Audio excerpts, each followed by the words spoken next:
नमस्कार लाडक्या बहिणींनो, लाडकी बहीण योजनेची केवायसी झाली आहे की नाही ते तुम्ही आपल्या मोबाईलवरून सहजपणे तपासू शकता. पण सर्वात महत्त्वाचं म्हणजे मुदतवाढ झालेली आहे.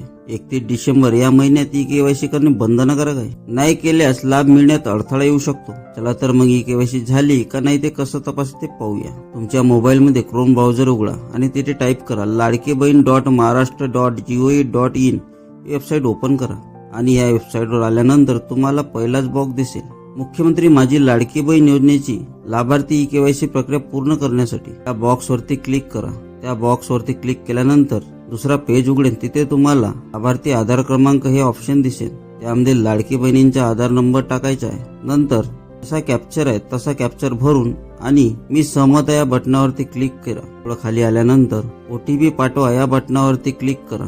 आता तुमच्या स्क्रीनवरती एक मेसेज दिसतो, तो म्हणजे या आधार क्रमांकाची ई केवायसी प्रक्रिया पूर्ण झालेली आहे. तर याचा अर्थ तुमची ई केवायसी प्रक्रिया पूर्णपणे यशस्वी झालेली आहे.